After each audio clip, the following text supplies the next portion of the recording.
à toutes avec un Chris de gros E à cause que c'est toujours bien la base d'essayer d'inclure tout le monde. Pour celles qui nous écoutent pour la première fois, Tout ou Pantoute, c'est comme la psy que tu payes de ta poche puis à laquelle tu parles juste des problèmes de gestion d'émotions des doutes qui t'entourent pour ensuite les aider à les régler en bonne personne bien élevée pour prendre soin des autres à ses dépens. Aujourd'hui, on commence notre bloc de 2 épisodes sur le soutien radical. On parle de travail et d'éthique du CARE avec Cécile Gagnon, qui est candidate au doctorat en philosophie à l'Université de Montréal. Après l'entrevue, on va continuer à parler de notre rapport à la mort et à la maladie et de bienveillance dans nos milieux queer et féministes. Puis on va conclure avec une participation spéciale mais récurrente de Tout ou Pantoute revisité à la fin de l'épisode. Une collaboration qui nous fait triper bien raide puis qui va vous faire regretter d'avoir fait stop avant la fin si jamais c'est votre genre. Faites pas ça! On commence cet épisode-là drette là à la vitesse où les femmes blanches de la classe moyenne ont confié leurs enfants et le ménage de leur maison à des femmes racisées quand elles ont eu accès au monde du travail. Ouch, hein? Moyennement drôle. Ici Alexandra Turgeon. Et Laurie Perron. Vous écoutez Tout ou Pantoute.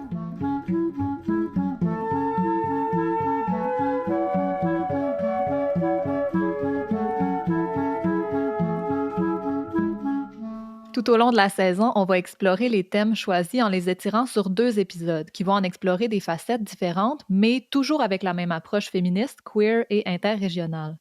L'un des épisodes va être plus intello, recherche philosophique, remise en question de tout, avec des traits d'union, et l'autre, plutôt créatif, artistique, féerique, blabla. Aujourd'hui, c'est Alex qui prend le lead avec un épisode ancré dans son univers nerd et émotif. Let's go, on part. Mais avant, si jamais vous avez le goût d'avoir encore plus d'épisodes de Tout ou Pantoute puis de nous entendre jaser d'une façon encore plus relaxe, décontracte des différents sujets qui nous intéressent, ben vous pouvez considérer vous abonner à notre Patreon. Ça commence à 3$ par mois. Ça vous donne du contenu supplémentaire. C'est au patreon.com/toutoutpantoute. Puis si jamais vous avez peur de l'engagement, un peu comme moi, vous pouvez aussi nous faire un don non récurrent. Les liens sont dans les notes de l'épisode. Vous pouvez aussi juste nous écouter. C'est déjà vraiment génial. Pas de pression.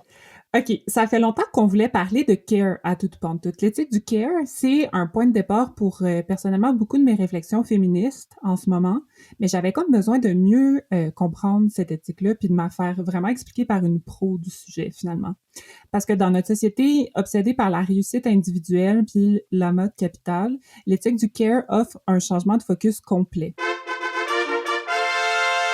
Ça permet de nous regarder en pleine face, puis de nous voir pour qu'est-ce qu'on est réellement, des êtres sociaux qui sont aussi des êtres de besoin.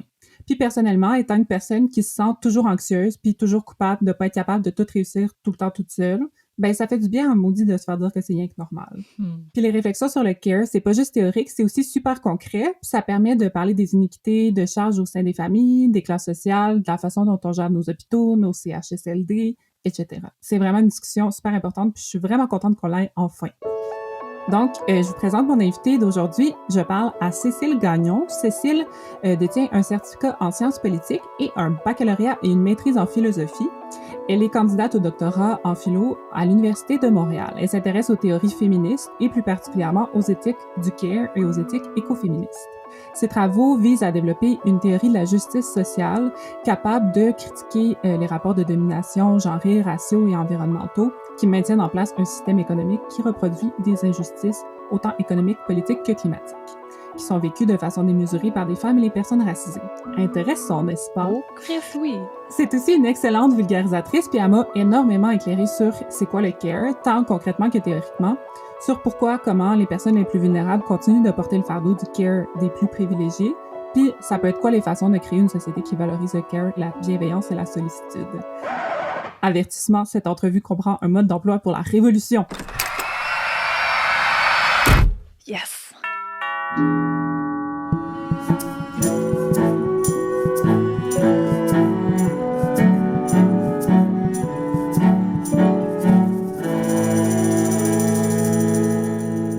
Allô, Cécile Gagnon, bienvenue à Tout ou Pantoute. Bonjour, merci de l'invitation. Merci beaucoup d'être là.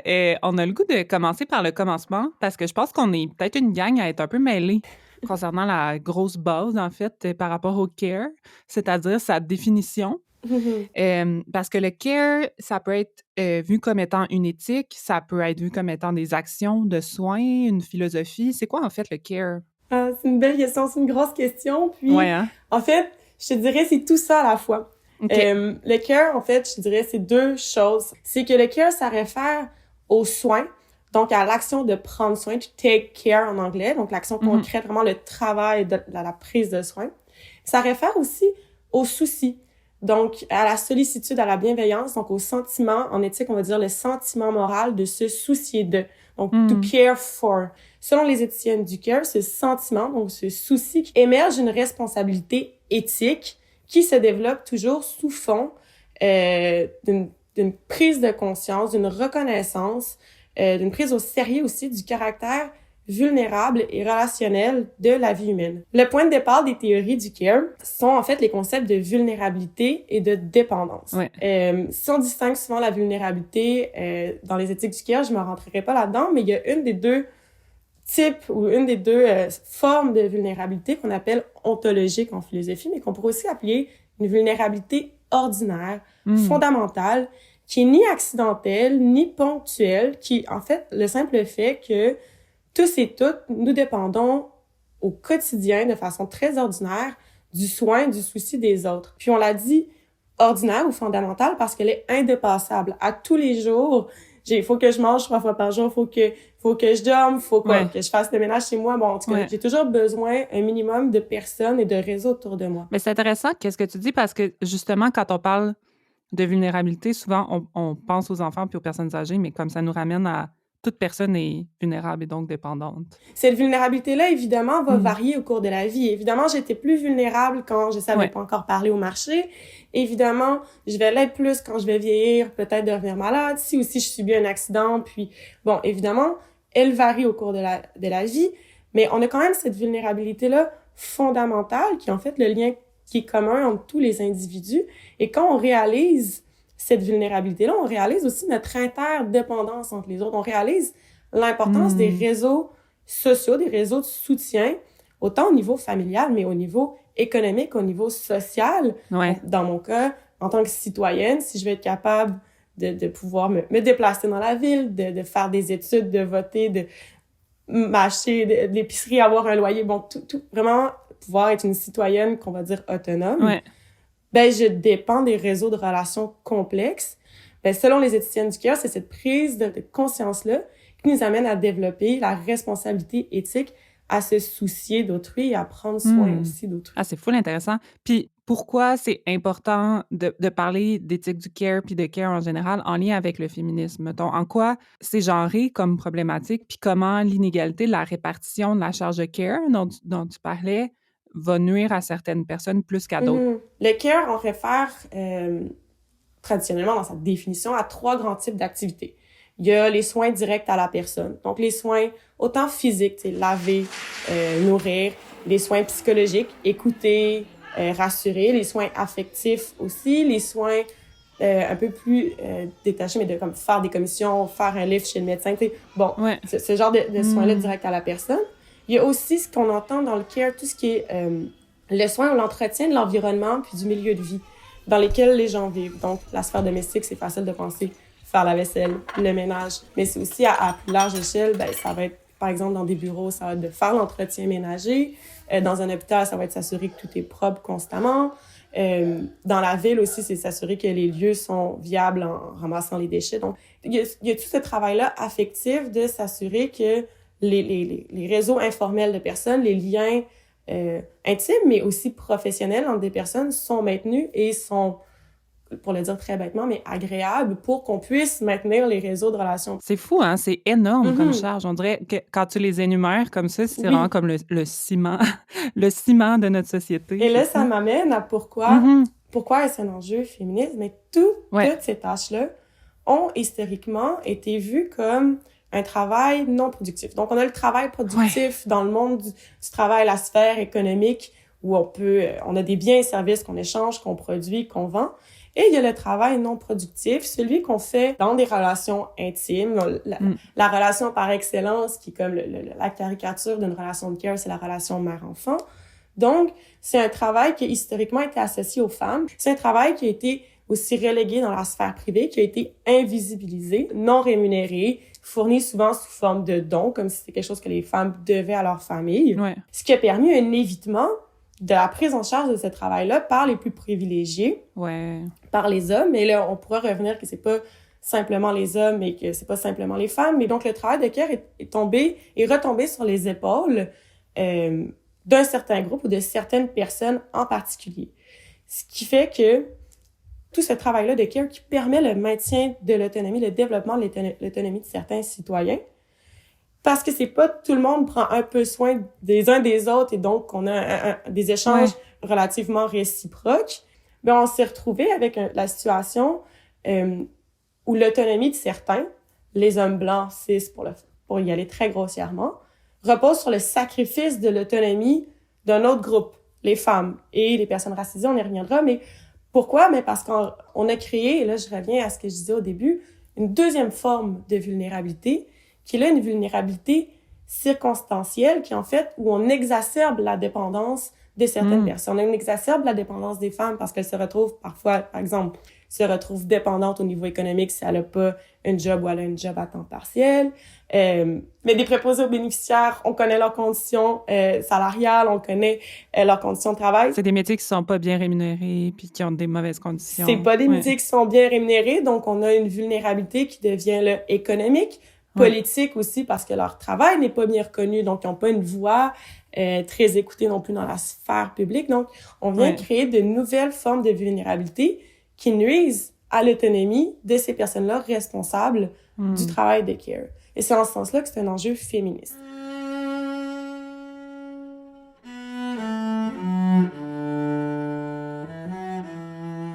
C'est très caricatural de dire femme versus homme. Ouais.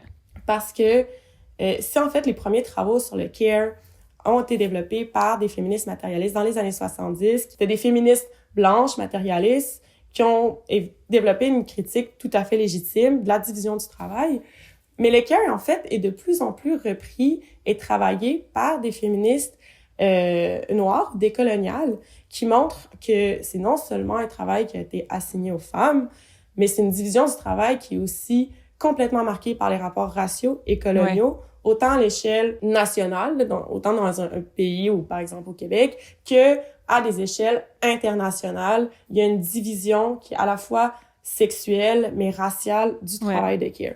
Donc, j'ai le goût de juste nommer l'ensemble des femmes qui travaillent en ce moment sur le care puis qui développent, c'est toutes des féministes décoloniales ou antiraciales. Ils sont très connus en plus. C'est Patricia L. Collins, Soumaya Mestiri, Elsa Dorlin, Evelyn Nakano-Klein. Au Québec, on a Naïma Amrouni, puis on a Agnès Berthelot-Raffard. Donc vraiment, le care, oui, un enjeu féministe, mais un enjeu aussi décolonial, assurément. Les enjeux par rapport au care sont là dans la sphère privée, mais ça en déborde énormément, puis ça déborde des frontières, puis ça devient un enjeu global, en fait. Parce que, comme tu disais, les femmes blanches ont maintenant accès à la sphère du travail, puis à des privilèges qui étaient auparavant réservés aux hommes, fait que ça fait comme un effet de déplacement, puis c'est comme plus tu es considéré comme une personne, mettons, vulnérable dans la hiérarchie sociale, plus le fardeau du care te revient sur les épaules. Est-ce que j'ai raison de voir ça comme ça? Mais oui, puis en fait, tu sais, on parle souvent de l'entrée des femmes sur le marché du travail. Ça, c'est arrivé dans les années 60-70, ici au Québec. On parle des femmes blanches, on dit ça. Les femmes racisées, les femmes migrantes devaient déjà travailler. Elles étaient là, ben oui. Et faire le travail de care parce qu'elles étaient déjà marginalisées au point de vue économique dans la société qui les forçait à travailler à l'extérieur de la maison. Donc, ça n'a pas débouché que quand les femmes privilégiées comme moi, de milieu bourgeois, sont arrivées sur le marché du travail, quand elles sont revenues à la maison le soir et se sont assises avec leur mari, ils ont dit, bon, ben, à partir d'aujourd'hui, un soir sur deux, tu fais la vaisselle, tu fais les lunchs, et les draps, c'est toi qui les laves, et moi, je vais tondre la pelouse le samedi, tu sais. On s'entend que c'est pas ça qui s'est passé, parce que les normes du marché du travail, les exigences actuelles du marché du travail ont pas été changées, elles. Donc, le modèle du travailleur qui avait été bâti sur l'idée que, bon, ben, monsieur venait travailler X nombre d'heures, puis qu'il y avait quelqu'un de toute façon à la maison qui allait s'occuper, qui soit nourri, lavé, puis que ses chemises soient repassées. Ben, ce modèle-là, avec les heures de travail, les environnements de travail, comment ils sont montés, comment ils sont pensés, ça l'a pas changé. Non. Fait que les femmes blanches sont les pointées du doigt ou les traitées de coupables dans des structures internationales inégalitaires, ont dû quand même s'adapter à ce milieu-là, à ces exigences-là. Donc, c'est pas une meilleure division du travail qui a lieu au sein de la sphère privée pour les tâches de care, mais plutôt une délégation de ces tâches-là. Et à qui elles ont été déléguées, ces tâches-là? Ben, à des femmes plus vulnérables. Et, disons, les dernières 10-30 années, on a vu émerger un réel système de ce qu'on appelle de chaîne mondiale de care, où des femmes de pays plus dépendants au niveau économique, et l'exemple paradigmatique sont les Philippines, mais des femmes qui ont des formations professionnelles comme ingénieurs, comme professeurs, ont de la misère à se trouver un emploi ou réalisent que c'est plus payant pour elles de se faire engager par des agences à l'international et de devenir nounou dans des foyers occidentaux privilégiés pour aller s'occuper d'enfants enfants du Nord global, pour le dire rapidement. Et donc, ces femmes-là quittent leur pays, viennent comme migrantes temporaires, sans statut permanent, habiter dans des foyers de personnes privilégiées, prendre en charge le travail de care de ces personnes-là. Et elles délèguent leurs propres responsabilités de care, parce que souvent, elles ont des enfants, des familles, à des femmes encore plus vulnérables chez elles, qui quittent leurs milieux plus ruraux. Donc, il y a une délégation tout le temps à des femmes plus vulnérables de la tâche de care, parce qu'en haut de l'échelle, les femmes privilégiées ont pas réussi à rééquilibrer la division du travail, mais ont juste pu la déléguer tout le temps plus vulnérable.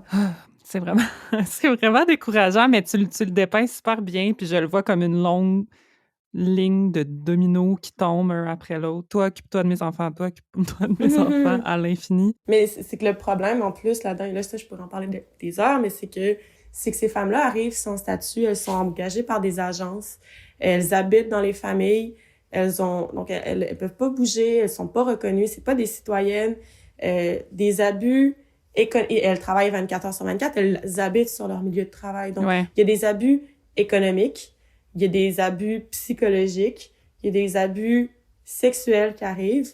Dans certains pays, les femmes n'ont pas le droit de sortir, elles se font arrêter quand elles sont pas chez elles, elles sont considérées comme illégales quand elles ne sont pas chez leurs employeurs. Donc, elles deviennent en fait c'est pas mon expression, mais c'est de l'esclavage moderne. Ouais.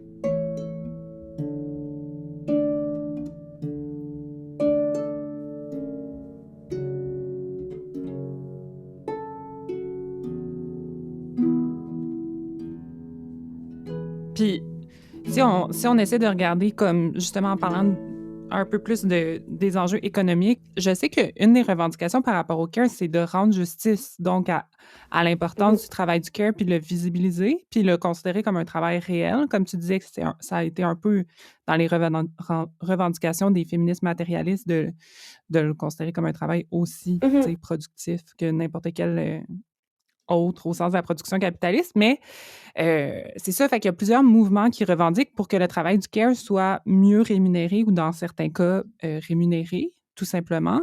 Mais je sais que c'est pas tout le monde qui réfléchit au care qui est d'accord à ce sujet-là, puis que pour certaines, c'est pas la solution de monnayer le travail du care. Est-ce que tu peux nous en parler un peu de cette tension-là? Oui, c'est un enjeu tellement délicat, puis même entre féministes du care, c'est des gros débats.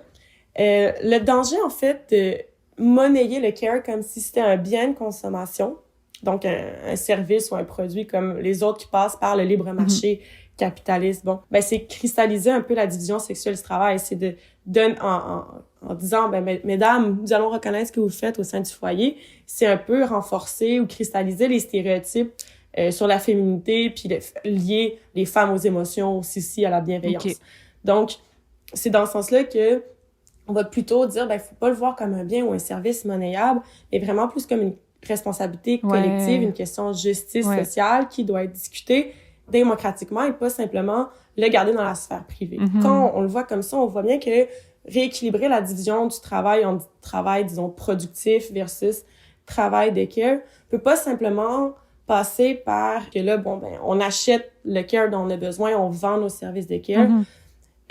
C'est beaucoup plus gros parce qu'en fait, ce qu'on veut, c'est qu'on veut arrêter que les plus vulnérables sacrifient leur force de travail pour prendre soin des plus puissants. Puis là, le libre marché peut pas réguler ce genre de division-là qui est quand même déjà traversé par des stéréotypes sexistes, raciaux, mais aussi parce que le care en soi est pas un bien ou un service comme les autres. Premièrement, le libre marché prend toujours pour acquis, par exemple, une égalité entre les personnes qui vont faire des échanges, dans la grande théorie très classique là, du libre marché économique.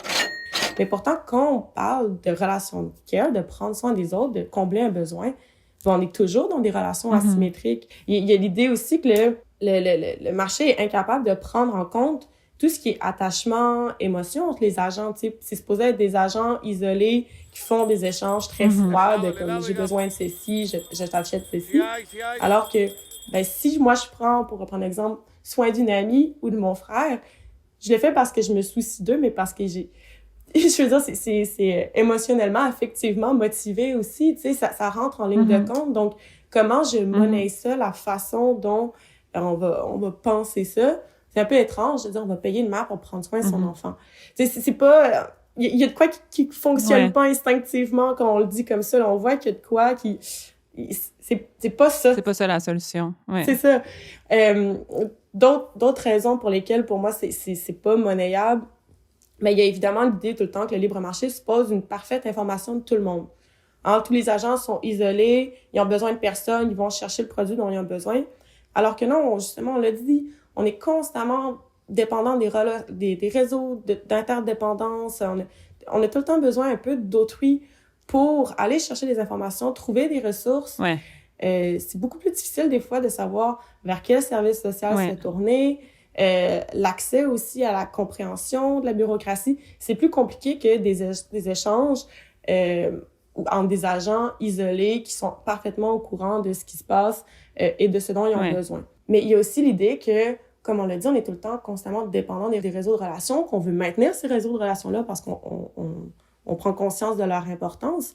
Donc, il y a la dimension qui est relationnelle à la nature humaine, mais aussi temporelle du care qui fait que c'est pas simplement mes besoins que j'essaie de combler, j'essaie de voir ce dont j'ai besoin moi, quels sont mes intérêts moi en ce moment, mais aussi dans le futur, et quels sont leurs besoins aux gens autour de moi qui dépendent de moi en ce moment et dans le futur. Donc ça, c'est quelque chose qui peut pas rentrer dans une logique de marché. Et finalement, je pense que ça, c'est le plus clair et que je pense que la crise dans les CHSLD avec la COVID est la meilleure illustration, c'est que le libre marché fonctionne en fonction de questions d'efficacité. Quelle est la meilleure façon d'atteindre nos fins? Le moindre coût, disons. Quels sont les meilleurs moyens d'atteindre un but, de combler un besoin? Donc, c'est pas se rendre plus rapidement à l'objectif idéal, c'est de s'assurer que la relation de soin, la façon dont on a apporté le soin, a rendu la personne qui est en position de vulnérabilité confortable et qu'on a répondu à ses besoins. Ses besoins ne sont pas nécessairement de manger au plus vite, mais de s'assurer que elle a réussi à le faire, par exemple, si on prend un exemple des CHSLD, de le faire dans toute sa dignité. Donc, tu sais, sans en avoir partout, sans avoir de la difficulté à le faire. Donc, souvent, des relations de care impliquent, de par leur essence même, de prendre le temps d'écouter. De prendre le temps d'écouter pour savoir ce dont la personne a besoin, parce que c'est pas parce que moi, j'ai besoin de A dans une situation que dans une situation similaire, toi, tu aurais besoin de la même chose. Mais c'est aussi, des fois, le care, c'est justement le besoin d'être écouté. C'est des besoins affectifs, relationnels qui ont besoin d'être comblés. Donc, penser à des logiques d'efficacité du moindre coût fonctionne pas du tout lorsqu'on veut essayer de faire des échanges, de penser à comment distribuer les responsabilités de care. C'est drôle parce que tout ce que tu nommes, toutes les raisons pourquoi le care peut pas rentrer dans une logique de marché sont juste des arguments pourquoi la logique de marché est complètement illogique comme en général. La nourriture devrait pas rentrer dans une logique de marché, le logement devrait pas rentrer dans une logique de marché. Il y a tellement de choses qui sont... Mon petit côté 2012, je te dirais l'éducation. L'éducation, mais non! De marché. Tu sais, les médicaments, les soins dentaires, en tout cas, rien ne devrait rentrer dans une logique de marché. T'sais. Mais tu vois, quand tu dis les médicaments, les soins dentaires, donner ces services-là, ça ne devrait pas être des assurances pour les personnes en situation particulière. Non. Être une personne vulnérable, c'est pas particulier. C'est la condition normale. S'il y a des personnes qui s'affichent comme étant indépendantes ou parfaitement autonomes, un exemple très grossier encore une fois, mais un PDG d'entreprise, on se dit, cet homme-là, ça c'est l'autonomie, il est membre de plein de conseils d'administration, il run sa compagnie, mais il y a une secrétaire qui a pris ses rendez-vous. Il y a quelqu'un qui fait l'entretien ménager de son bureau. Il y a quelqu'un qui s'assure qu'il y a tout le temps de la bouffe à ses rencontres quand il va aller en réunion. Il y a quelqu'un à la maison qui s'occupe que le ménage est fait. Il y a quelqu'un qui s'occupe que ses enfants soient élevés. En fait, c'est la personne qui est au milieu la plus grande toile d'araignée, disons, de relations. Et au contraire, et ça, c'est toujours un exemple que j'aime donner, la personne qu'on va se dire le paradigme de la dépendance. Donc, une personne sur, par exemple, le bien-être social, on va se dire, ben, elle vit aux dépens de l'État. Tu sais, cette personne est dépendante de nous, elle est dépendante de la société. C'est parce elles sont pas dans une toile d'araignée, comme je disais, de relations. Elles sont isolées. Fait que les personnes les plus indépendantes, disons, sont en fait ces personnes-là les plus vulnérables. C'est vraiment important de réajuster cette image puis cette méconception vraiment centrale dans notre espèce de mythe de société contemporaine.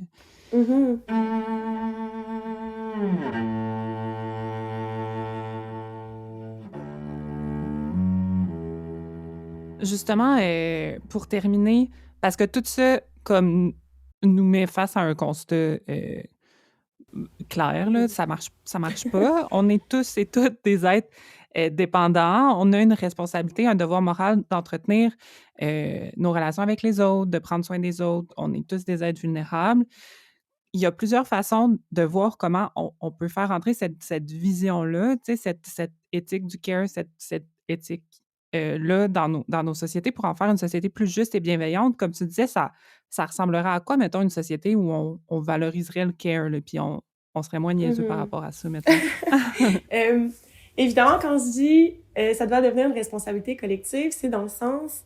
Ce que je dis, c'est pas tout le monde va prendre soin de tout le monde. On s'entend, ça serait trop rapide, ça serait un peu niaiseux de le comprendre comme ça.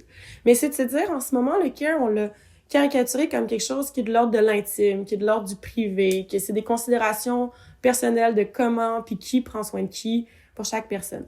Donc, en ce moment, le care est confiné dans la sphère privée, la sphère de la famille ou domestique, qui est caricaturalement aussi tout le temps comprise comme apolitique, tu sais, qui est à l'extérieur de la société. Ouais. Donc, la première chose, quand je dis ça doit devenir une question de justice sociale, une question démocratique, c'est de sortir les questions de care de la sphère privée et d'en faire un enjeu public, collectif, comme je disais tantôt, quand on réalise qu'on est tous vulnérables, puis qu'il y a des questions, par exemple, médicaments, soins de santé, c'est pas juste pour les plus dépendants, puis c'est pas pour les plus aussi dépendants au niveau social, parce que souvent les prestataires de soins, donc les préposés aux bénéficiaires, les gens qui font de l'entretien ménager, sont aussi des gens très dépendants de l'État ou des services sociaux parce qu'ils vivent des situations de précarité économique, politique aussi.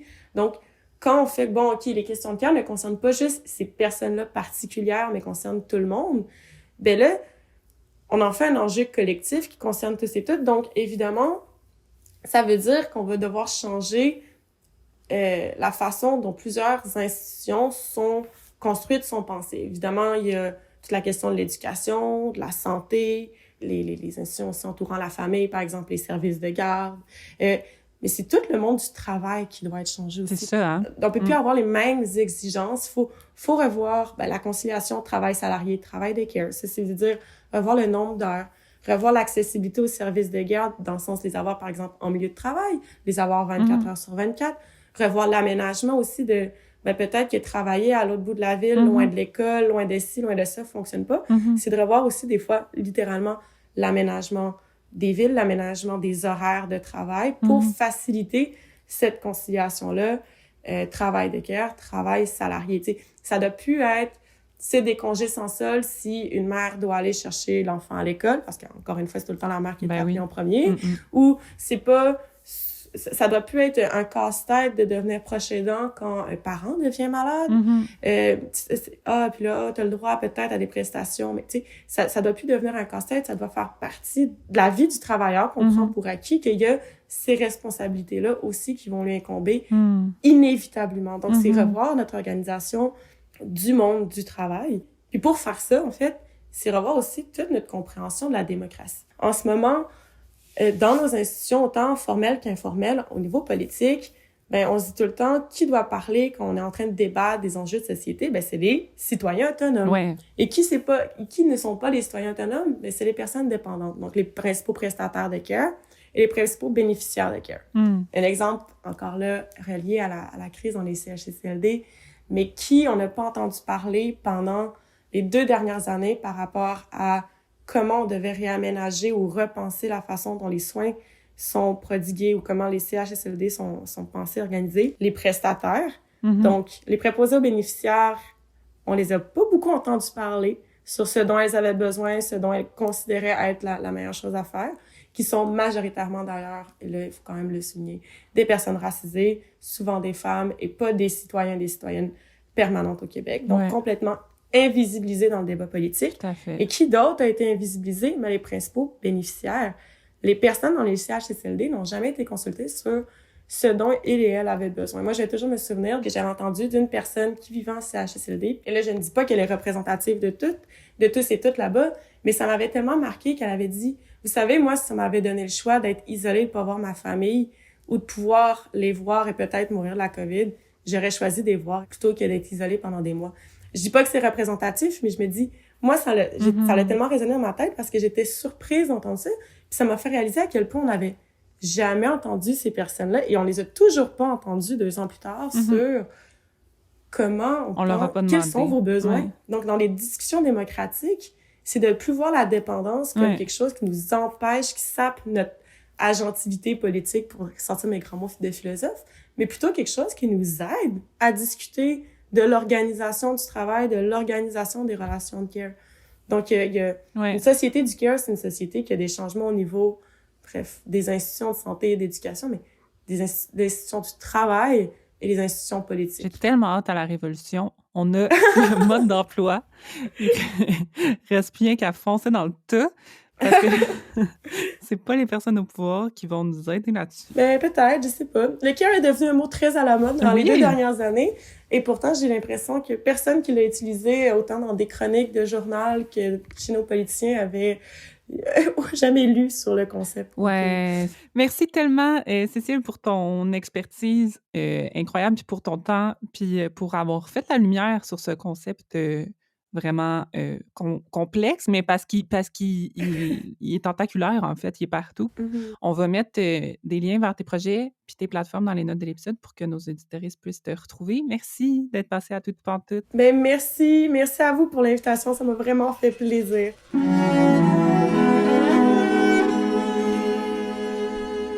Aïe, mais quelle entrevue! Je suis enfin prête pour la révolution du care. Yes. Merci Cécile encore pour ton temps et pour ton expertise. Pour le reste de l'épisode, j'ai pensé parler de réflexions de 2 autrices qui m'ont fait beaucoup réfléchir en lien avec le sujet de l'épisode d'aujourd'hui. Je veux parler encore du mythe de l'indépendance dont parlait Cécile parce que c'est ma nouvelle passion, mais en apportant la thèse du mépris du corps de Naïma Amourouni. Puis je veux qu'on parle un peu des réflexions de Kai Cheng Thom sur l'amour, la bienveillance, puis l'imputabilité dans le milieu queer et militant. Yes.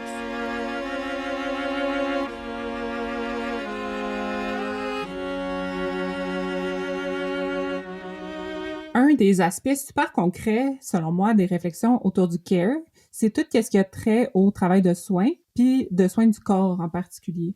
Cécile en parlait, tu sais, on pense souvent à ces soins-là en considérant l'importance de s'occuper des enfants puis des personnes âgées, mais ça concerne tout le monde, en fait, parce que tout le monde est vulnérable, tout le monde a un corps. Ouais. Puis, malgré les conversations qu'on a de plus en plus au sujet du care, la partie la plus invisible du travail du care, c'est celle qui s'effectue dans nos sociétés auprès des soi-disant indépendants, tu sais, comme elle disait.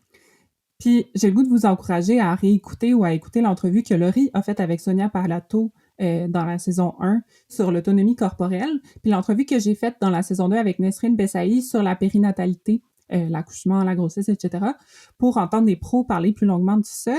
Mais qu'est-ce qu'elle nomme, c'est que dans notre époque moderne puis super rationnelle, on a comme perdu un contact direct puis une connaissance précise de notre corps, de comment il fonctionne, comment on en prend soin.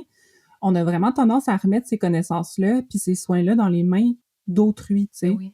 Puis la thèse de Naïma Amourouni, en fait, c'est qu'elle note un acharnement historique de s'élever au-dessus de notre animalité, entre guillemets, puis on a tendance à voir comme notre corps comme étant un reflet de notre animalité, c'est ce qui nous fait ressembler le plus aux autres animaux.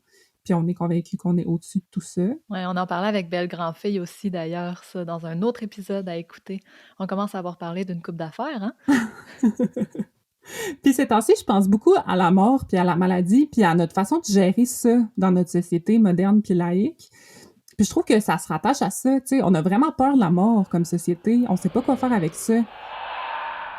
sais, la médecine moderne, elle s'acharne à tenir la mort puis la maladie le plus loin possible de nous. On prend des pilules aussitôt qu'on a mal à quelque part. Ouch. On fait du déni par rapport à ça. Je sais pas si ça te sonne des cloches. Moi, c'est quelque chose que je remarque beaucoup. On veut pas être mal parce qu'en effet, c'est mal vu, là.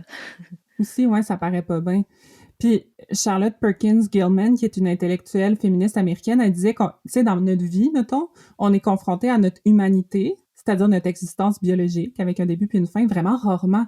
Tu sais, c'est vraiment rare comme qu'on prend conscience. Mais là, avec la COVID, en ce moment, on en prend douloureusement conscience, mais mettons qu'on n'est pas en période de pandémie, on pense à notre corps, à la naissance, à la mort, puis quand on est vraiment malade, ce qui souvent précède de près la mort. Mais sinon, au day-to-day, on pense pas à nos muscles, on pense pas à nos os, on pense pas à nos organes, etc.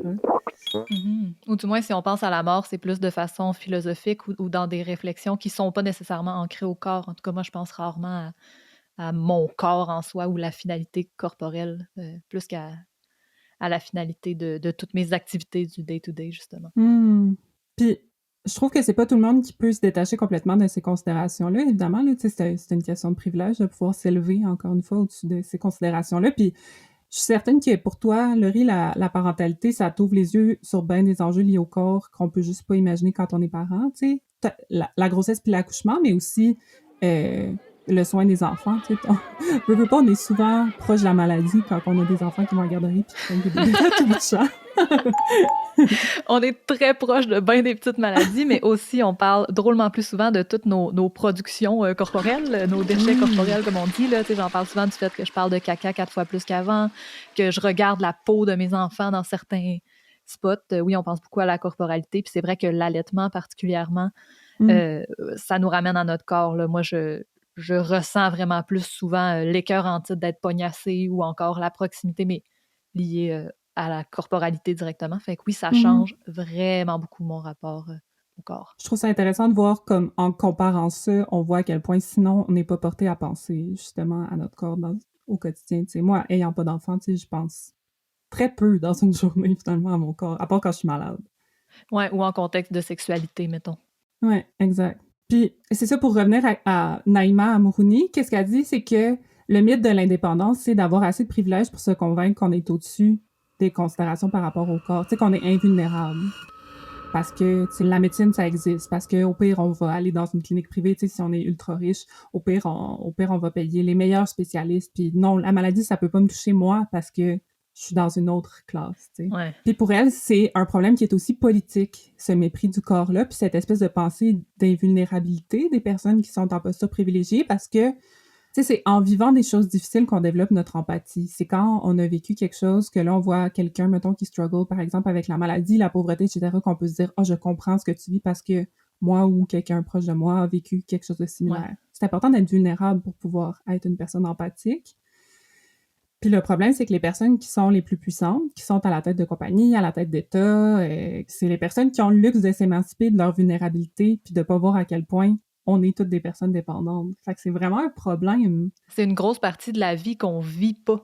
Quand on est la personne qui est supposée de décider comment prendre soin des malades, comment prendre soin des enfants, alors que c'est pas des personnes qui savent comment faire ça. Exact. On va laisser ça dans les notes d'épisode, mais je vous encourage à aller lire les écrits de Naïma Amrouni, puis aussi de Bertolo Raffard, qui écrit beaucoup sur le travail du care, puis comment c'est une question de justice sociale, en fait.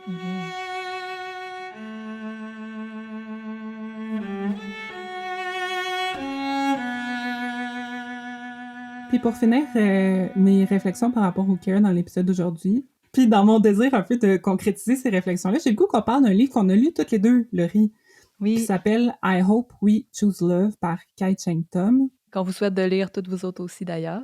Kai-Cheng Tom est autrice, performeuse, travailleuse culturelle et conférencière, puis son essai, c'est un recueil de courts textes et de poèmes qui contiennent des réflexions de l'autrice concernant la société, mais surtout les milieux militants et particulièrement queer, puis ses observations par rapport à la bienveillance, beaucoup, ou à son absence, en fait, à l'absence de bienveillance dans ces milieux-là. Puis, dans le fond, dans un contexte social actuel, politique, environnemental super anxiogène, Tom nous invite en fait à choisir l'amour, d'où le titre du livre, et le care, pour au moins prendre soin les uns et les unes des autres dans une société qui le fait pas tant que ça. C'est beaucoup ça la thématique. Puis elle se demande à travers tout son livre si on fait tout ce qu'on peut, en fait, dans nos milieux militants pour les rendre vraiment safe puis bienveillants. Puis j'ai comme le goût qu'on en parle un peu ensemble en étant dans ça aussi au milieu féministe, puis les milieux queer, les milieux militants, les milieux académiques progressistes aussi, je pense qu'ils sont pas particulièrement bienveillants tout le temps. Puis les milieux artistiques que tu fréquentes aussi. Tu sais, une des choses qu'elle nomme, l'autrice, c'est la rapidité qu'on peut avoir à condamner quelqu'un ou peut-être l'intransigeance qu'on peut avoir entre nous dans nos cercles plus militants. Tu sais, c'est compréhensible à force d'avoir subi, mettons, des choses, on peut être plus rapide sur la gâchette à vouloir se protéger, puis à vouloir sortir de nos vies, mettons, des personnes qui peuvent nous faire du mal. Mais, tu sais, elle note que ça peut peut-être se retourner contre nous, cette attitude-là de créer une culture qui peut finalement être oppressive dans sa volonté d'éviter des oppressions. Je sais pas qu'est-ce que t'en penses, si c'est des réflexions par rapport à ça. Oui, on en parle de temps en temps en plus parce que c'est quelque chose qui me travaille beaucoup. Je pense que Mhm. l'important dans le care, il faut qu'on ait du care envers nous-mêmes. Il faut qu'on considère Mhm. ce dont on a besoin pour se protéger, comme tu dis, mais il faut vraiment que ça se reflète chez les autres aussi. Il faut que ce qu'on souhaite se donner, on le souhaite aux autres aussi. Puis je pense que des fois, c'est ça qui manque, qui fait qu'on a tendance à éliminer une Mhm. personne super rapidement. Mais quand on fait ça, on n'est pas dans le care envers cette personne-là. Puis des fois, on nuit à notre communauté aussi, Ouais. plutôt que de parler de certains enjeux pour se protéger nous-mêmes. Mais en même temps, c'est super touché parce que c'est vrai qu'il faut se protéger puis qu'on n'est pas obligé d'éduquer tout le monde sur tout. Fait que j'ai plein de Ouais. réflexions, mais j'ai pas de conclusion, comme d'habitude. Mais puis c'est tough parce qu'on dirait que ça devient des responsabilités individuelles alors que ça devrait être des responsabilités de Exact. communauté, là.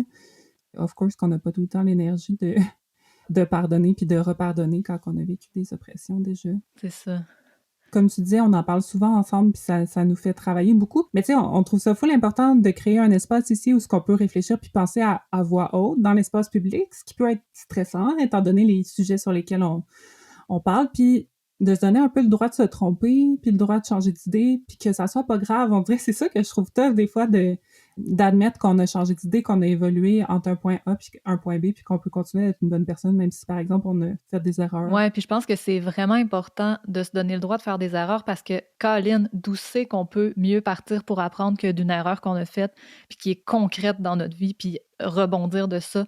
C'est arrivé des fois là, qu'on a fait des petites erreurs que les gens, les auditoristes, vous nous avez écrit, vous nous en avez parlé. Crime, j'adore ça. Ça me permet vraiment de m'améliorer. Puis je pense Mm. que tout le monde ensemble, c'est un peu vers ça qu'on tend, là. Le care, pour nous, c'est aussi un petit peu ça.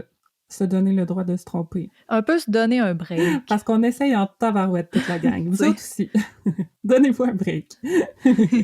Coudonc, c'est-tu tout ce qu'on avait à dire par rapport au care? C'est sûr que non, mais qu'est-ce que tu veux, ça achève tout ça. Allô, est-ce que vous avez fini? C'est-tu à moi? Non, mais c'est parce que moi aussi, je veux dire des affaires. Fait que, premièrement, shout out à l'entrevue pour réitérer à chaque fois que vous parliez d'un avancement pour les femmes, que ces avancements-là affectaient uniquement les femmes blanches. Because, comme je le dis, et que je le dirai toujours, un avancement pour les personnes blanches est un avancement pour les personnes blanches. Un avancement pour les personnes noires est un avancement pour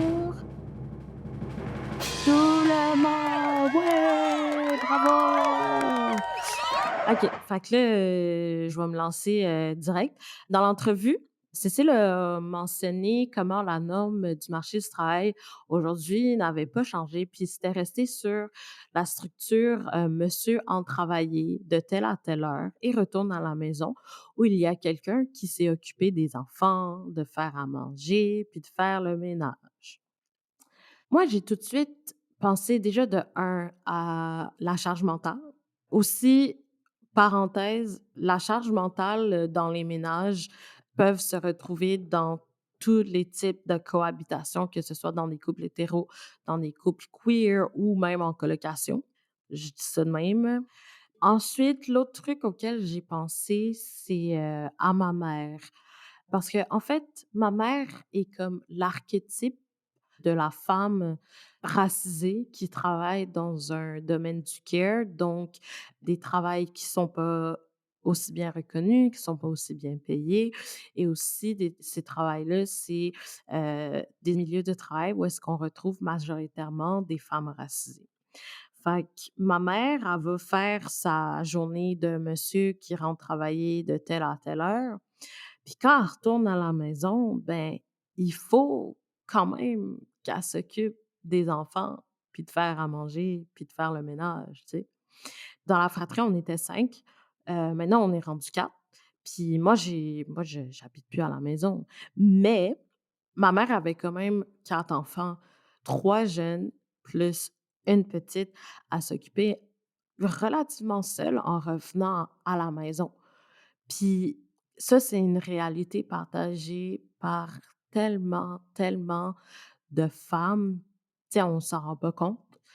Fait que je trouvais important de revenir là-dessus puis de, le surligner en gras.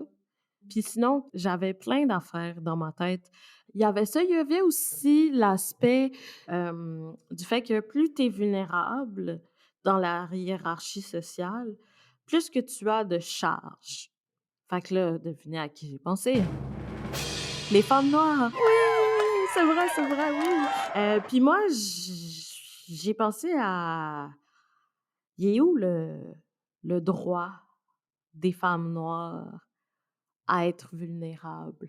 I mean, quand elles rentrent à la maison, c'est qui s'occupe d'elles? Personne n'a de réponse, hein? Ouais, ben, c'est ça, c'est un peu ça le problème. Ça, je peux faire un lien direct avec le concept du strong black woman, à quel point ça a été normalisé que les femmes noires s'occupent de tout le monde avant et sauf d'elles-mêmes. Puis, pour vrai, je pense que si on veut savoir comment se porte l'état de la société, we need to look at black women, where they are. Où est-ce qu'elles sont nous situe à comment va la société, puis genre où est-ce qu'on est dans la société. Puis on s'entend que c'est un peu de la merde, de manière générale, déjà de base. Fait que, imagine être maman de plusieurs kids, puis d'être une femme noire, puis de travailler dans le milieu du care. Ça fait beaucoup, tu sais. Fait que pour revenir à la question du strong black woman et de la vulnérabilité des femmes noires, hem, c'est que je pose la question parce que, ben, de manière générale, on n'y pense pas. Puis je pense que déjà de pas se poser la question, c'est un problème, mais de devoir se poser la question, c'est un tout autre problème. Puis là, je parle juste des femmes noires cis. Je parle pas des femmes noires trans ou des femmes noires vivant avec un handicap physique ou mental. Fait que comme la liste se rallonge là, puis on a un peu le portrait. Sinon, par rapport à tout ce qui concerne le travail du care, hem, j'ai envie de partager, en fait, mon expérience personnelle dans le domaine du care parce que, tu sais, ça a été mentionné, on a les emplois qui rentrent sous le chapeau des emplois de care, comme étant préposés aux bénéficiaires, infirmières, infirmières auxiliaires, nounou. Puis c'est encore bien ancré, hem, dans la collectivité, les, structures par rapport au travail de care qui ne sont pas nécessairement reconnues. Je m'explique. Moi, je vais vous parler de mon parcours en tant que nounou, parce que j'ai été nounou, puis pour vrai, si je pouvais gagner ma vie de manière décente à être nounou, je ferais que ça. Puis dans le fond, une des complexités avec être nounou, c'est, tu sais, c'est pas vraiment encadré. Tu as des sites, tu fais ton annonce, tu écris à des familles qui ont fait leur annonce, puis là, ben, t'échanges, puis tu fais des entrevues et tout. Puis le truc qui m'a le plus flabbergastée, c'est que les familles les plus nanties étaient les plus cheap. Hear me out. Fait que j'écris à du monde, bla je fais des visites, nanana. Fait que là, je m'en vais rencontrer, une maman qui habite à Ville-Mont-Royal. Oui, elle habite à Ville-Mont-Royal. Fait que là, tu sais, je vais la voir, j'y parle, puis dans son annonce, elle était comme, tu sais, aller chercher les enfants, les amener à telle activité, faire le souper, faire des tâches légères. Parce que oui, il y a beaucoup de personnes qui assument que dans le rôle de nounou, ça inclut faire des tâches ménagères, mais c'est pas vrai. It is not true. Si jamais il y a quelqu'un qui écoute puis qui est en train de chercher à être nounou, s'il y a une famille qui te demande de faire du ménage, it's a big no-no. Fait que dans le fond, faire de la bouffe, faire des activités avec les jeunes, aller les chercher et aller les amener à leurs activités. Fait que là, si tu décortiques ça, elle veut en un, une cook, une femme de ménage, puis une animatrice. Ça, c'est 3 jobs différents. Et elle offrait 14 de l'heure. La madame qui habite à Ville-Mont-Royal, puis qui fait une job genre, qui fait en sorte qu'elle a le crissement de cash. Fait que, en tout cas, tout ça pour dire que things are fucked up and that we need to think about that.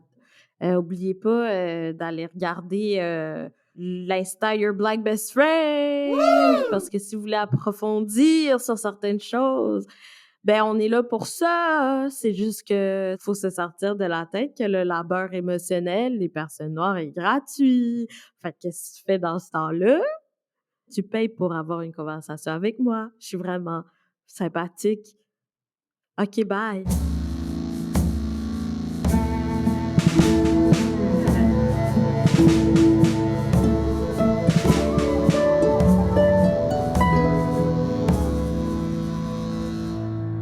Bon, ben merci à Myriam, Gabrielle Archin de nous avoir encore coupé la parole. Toujours un plaisir. C'est ce qui conclut cet épisode de Tout Pantoute. Merci à Cécile Gagnon d'avoir si bien synthétisé la multitude de réflexions que l'éthique du care peut nous apporter. Ça me donne juste le goût de lire là-dessus encore plus. Puis je pense que je serai pas toute seule. Non. On va revenir dans 2 semaines avec un nouvel épisode sur le thème, encore une fois, du soutien radical. C'est Laurie qui prend le lead avec un épisode sur la notion d'allié. D'ici là, dites-nous, qu'est-ce que ça vous évoque le care? Êtes-vous prête pour la révolution toute douce? Êtes-vous team bienveillance ou team pas de temps à perdre avec ceux qui keep up? Dites-nous tout. On a le goût de vous entendre puis de vous lire, fait que gênez-vous pas pour nous écrire sur nos médias sociaux. On s'appelle Tout pour Tout, puis on est sur Instagram, puis sur Facebook, puis on a même un courriel, toutouportout@gmail.com. Aussi, on vous invite à nous écrire si vous pensez qu'on peut s'améliorer d'une quelconque manière. On vous le dit 1000 fois, ça nous tente. C'est quoi nos angles morts? Qui on oublie? Qu'est-ce qu'on oublie? N'hésitez pas à nous aider à être meilleurs. On fait de notre best, mais on sait qu'on n'est pas parfaite. Puis si vous avez une passion, un talent, une expertise que vous aimeriez partager dans un safe space, couleur pastel, avec des cookbooks révolutionnaires cachés en dessous des coussins, écrivez-nous! On ne sait pas dans quelle mesure on va pouvoir vous mettre sur la map, mais on veut vous connaître, puis on est toujours à recherche de nouveaux sujets et de personnes de tous horizons pour en parler avec nous en ondes. On veut sortir de nos cercles! SOS! Merci à Myriam Gabrielle Archin pour son nouveau segment plus que rafraîchissant. Merci à Élise Vendée pour les jingles avec Christelle Saint-Julien à la harpe, Henri June Pilote aux percussions avec un mixage et mastering de Marie-Frédérique Gravel. Merci à Audrey Laperrière pour notre visuel, à Cassandra Cachero pour nos photos, à Marin Blanc pour le graphisme. Merci à Marie-Ève Boisvert pour le montage. Merci à Maïna Albert pour l'habillage sonore. Merci à Ève-Laurence Hébert pour la coordination et Mélissa Elmer à la gestion des médias sociaux. Merci à Émile Perron et Katharina Villard-Morin pour le site web. Merci à Émilie Duchesne-Perron pour la transcription des épisodes. Nous remercions le Conseil des arts du Canada de son soutien. Et finalement, merci à vous d'avoir joué avec nous. Bye! Bye!